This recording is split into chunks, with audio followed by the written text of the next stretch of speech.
Good morning, good morning, good morning, everyone. Welcome to Relationship Talk with Sharonda. Hello, everyone. My name is Sharonda McKnight, a certified sex coach, and we're going to jump into our series about sexual health and wellness.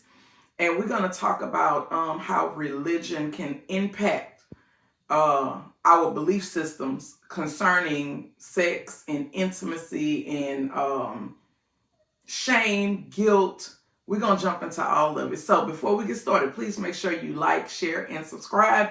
My objective today is to educate, to teach you how to live your life open and free and guilt-free, okay? As humans, we have two things, and we have human nature, and if you're from the religious aspect, you'll say sinful nature, right? Just depending on who you talk to, right? I'm very careful with my words, only because I know that I'm in the Bible Belt, and I know that everything that we do is deeply rooted in religion, okay? And for me as a person, I understand that there's a difference in relationship and there's a difference in religion, right? Relationship is about building, connecting with whatever your belief system is, whatever you choose to call them, right? Whereas religion, in my opinion, is just a form of control, meaning a list of things that you shouldn't do, or things that are somewhat looked down upon if you choose to go in certain directions. And when you do these things and you move in a free type of space mentally, a lot of times you're condemned, and you're saying, and you have a group that's saying you are morally wrong for having thoughts, desires, urges, when I know that this is all a part of human nature. But if you talk to somebody religious, they'll say this is sinful nature, right? So we're going to get into it, right? When I used to host, and I still host, but not as often as I used to, I would explain to women there would be something called pleasure interrupting thoughts. And when I taught wife school, I taught heavily about pleasure interrupting thoughts, because a lot of times down south, we're reared up to be wives, meaning we're reared up to nurture our family. We're reared up to feed them good. We're reared up to teach them morals and manners, and the things that you don't do, and how to conduct yourself as a young lady, or how to conduct yourself as a gentleman, right? But for a lot of us, that's where the teaching stops. Nobody talks about intimacy, right? So they all expect you to get married. They expect you to have a husband and a wife. They expect you to have children, but the education stops at being a lady, being a gentleman. And then when you get to venturing off into the things that you gotta do in order to procreate and make a family, nobody wants to talk to you about that part of it. And what happens is you begin to feel lost. And when you are laying up with the person that you love, you are experiencing guilt and shame for having certain urges and desires. For example, I know a lot of women that have very strong sex drives, high libidos, right? Higher than their husbands or their partner, or whatever you want to call them. And they're made to feel shame about it. They're made to feel like, oh, you must be some kind of freak. You must be some kind of nympho, because you have an urge or a desire for intimacy, right? So what happens is the woman, she suppresses that desire, she suppresses that urge, and she basically deals with it internally with no way to express it. Because when you start expressing it, people say, oh, you're not supposed to talk about stuff like that. Those are not the type of conversations that nice ladies talk about. So at the end of the day, you can't talk to your family about it. We got a church family. You definitely can't talk to them about it, right? When you go to your sisters or your cousins, they say, oh, some stuff is private. You don't need to be discussing it. So, and you can't talk to your husband about it, because then he's making you feel like some kind of freak of nature, right? So what happens is we begin to suppress those desires, right? And it starts to impact us mentally, right? And what we got to understand is our brain is the biggest sex organ that we have. Okay? And what happens is we start to suppress, we start to walk in guilt and shame, and then we wonder why our bodies won't perform. Even though this is something that we want and we desire, we wonder why now our bodies won't perform. We've literally turned this sex organ off in our brain, and we wondering why there's no urge and no desire, right? And then it goes back to even this other group of people who are not married, who like to abstain from sex. They practice abstinence, right? I don't have a lot to say about that because that's something that I never practiced only when my ex-husband went to prison. And in other words, I practiced it, but it wasn't something that I willingly wanted to do because I still had urges and desires. I just had self-control not to go and explore those options with anyone else. But the thing was, I was forced into being abstinence only because he was not available to me, right? But if I had it my way, there would have never been a time period in my life where I practiced abstinence. Even when my ex-husband and I separated, I only got me a sex partner. And even once the course ran itself with my sex partner, right? I went and got me a man. And I'm still with him right now today. So the point that I'm making is some people, they decide to, I'm a have some self-control. I'm going to shut this down. I'm going to do this and I'm going to do that. There's nothing wrong with that. But then when I do see that people practice abstinence, I think sometimes they have certain regrets about the things that they've done with their body versus who they've given it to, the decisions that they've made with the people that they've picked, relationships or certain things not turning out the way that they want them to turn out. I can honestly say I don't have regrets about anything that I've ever done with my body. So I don't have a reason to abstain from anything because I'm okay with my choices that I've made. But when I hear people say that they're practicing abstinence, and then I don't use the term celibacy because that's a religious component to that. And a lot of times that means a person is just not interested in having sex ever again. And you see that a lot of times with nuns and stuff like that. Most of y'all are not living lives like nuns, okay? So I'm not going to even use the term celibacy, but I'm going to say abstinence. When you're making a choice to abstain, a lot of times it's because you don't like the choices that you've made.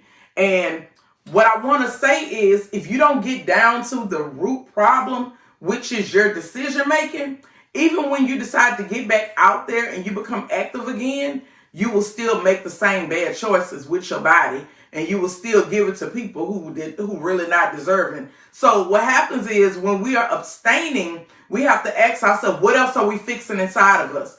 Outside of us not giving our body to anyone else, right? Because we can have that conversation. Oh, I ain't doing that with nobody. I'm abstaining. I'm doing this here. But what other type of work are you doing? Because if you're doing this, we understand why you're doing that. But let's get to the root problem. Let's talk about what's causing you to make all of these different decisions with your body. We got to tackle that particular issue.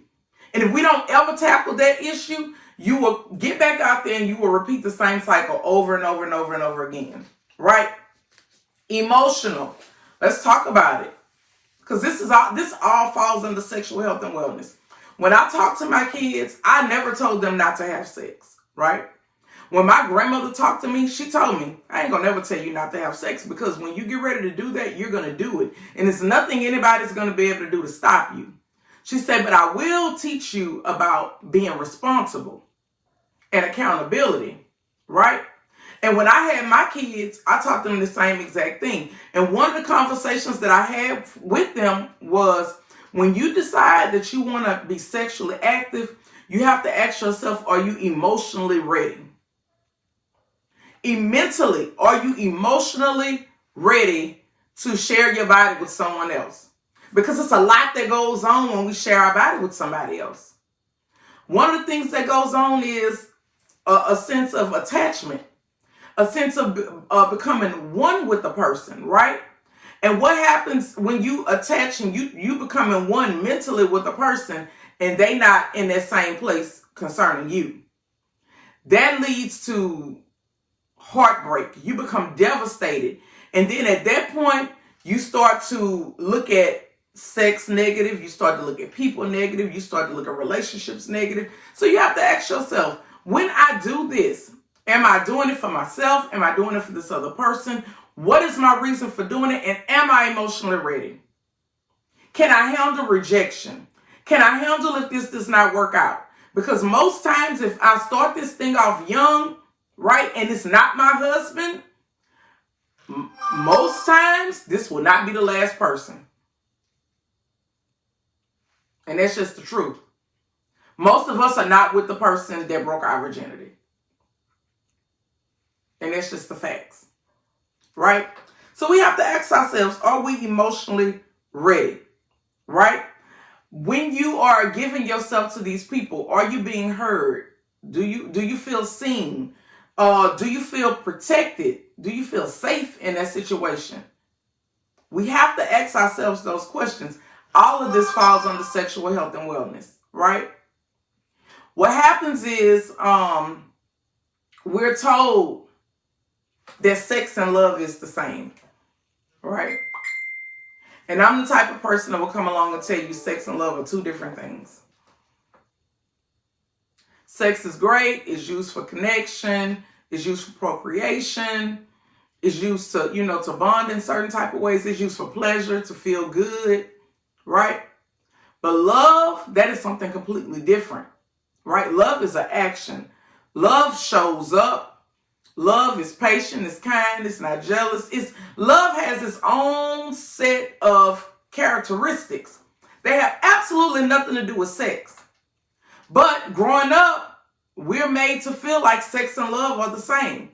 And I will tell you all day that sex and love is different, because what I know is people can have sex with you and not love you.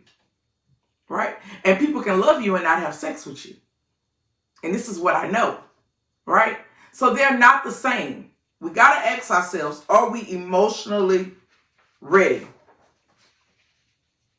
Physically, are we ready? Because this still falls under sexual health and wellness. Physical wellness is important. How often do you go to the doctor? When was the last time you've had blood work done? When was the last time you got checked for STDs and STIs? What type of birth control access do you, what type of birth control do you have access to? Right? Do you want a family or do you not want a family?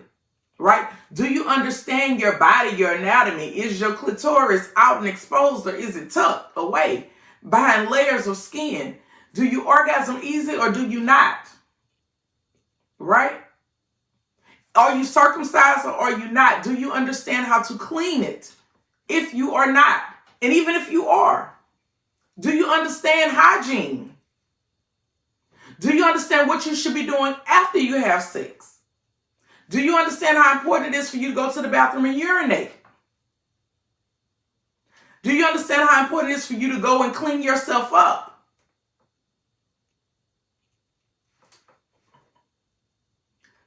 These things are very important.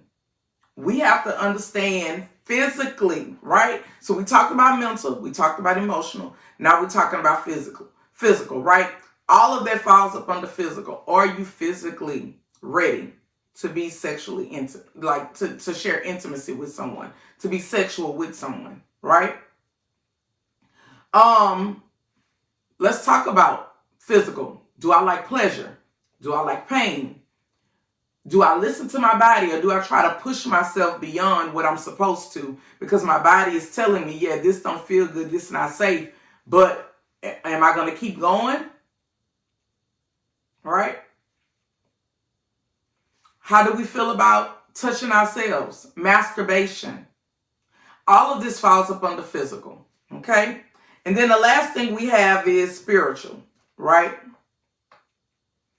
And when it comes down to spiritual, a lot of us, we believe that when we are intimate, we connect in a certain type of way. Not just mind and body, but soul as well. I'm one that believes that, right? I believe that when we are together, our souls connect, right? I believe when we look into each other's eyes, we can see beyond what's physically there.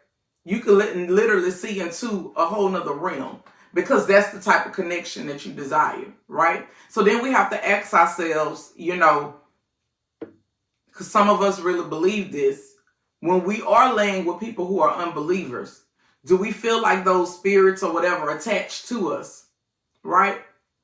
Are you dealing with someone that I'm gonna say is a rotten person, just not a good person, right?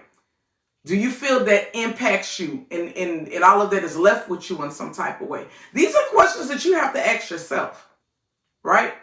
So when we talk about sexual health and wellness, we talk about all of these different things, right? And the group that I see that struggles the most are religious people. They struggle when it comes down to sexual health and wellness because they want to act on what their body was naturally designed to do, right? But they've been told for so long that it's wrong. Certain things are just wrong, right? And then you have people that come to me and they say, well, how do I fix this? What is it that I do, right? The first thing that you do is you got to find peace. If prayer is a part of your life, then you need to pray and say, I need peace concerning this. I need peace concerning pleasing my spouse or my husband or my wife. I need peace concerning the things that I need to do to take care of myself because I don't have a partner, right? I need peace concerning these things. And once you have peace concerning it, then you come and you talk to a person like me who is a certified sex coach, and I can ease you into it, right? I can ease you into it by introducing you to things like this. These are the rose petals that you can write little love notes on, right? They come with a pencil. That's a white pencil. And you can actually write on the rose petals, right?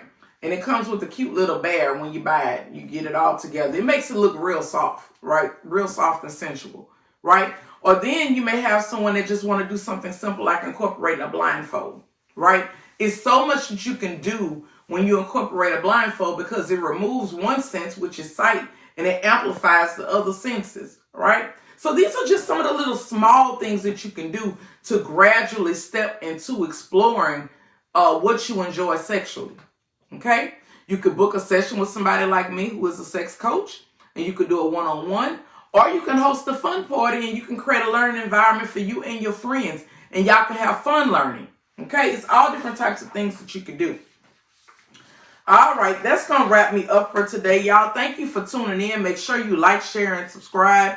If something spoke to you today, drop a comment, share this with a friend. Don't forget, sexual health and wellness. It's about more than just sex, right? It's about loving yourself, knowing your body, and choosing your pleasure on purpose, okay? I'm Sharonda McKnight. Make sure you follow me on Instagram at only1ppg, and I'm on Facebook as Sharonda McKnight. See you all next week. Make sure you like, share, and subscribe, and be blessed. Girl, have y'all ever thought about going to marriage counseling? I will do anything to save my marriage. I need to see that Coke bottle shaped by the summer, unless you want to go through with the divorce. I'm Mike, by the way. Nice to meet you, Mike. Mrs. Hancock speaking. Hey, stop playing with me. You know what this is. Mike. Be honest with me like I was honest with you about having a wife. Bob was cold. I'm Bob. Big Bob. But that's all behind us now. I need you to trust me. Trust me so deep that I can show you how ugly I can actually be. And to think, it all started with a full body massage.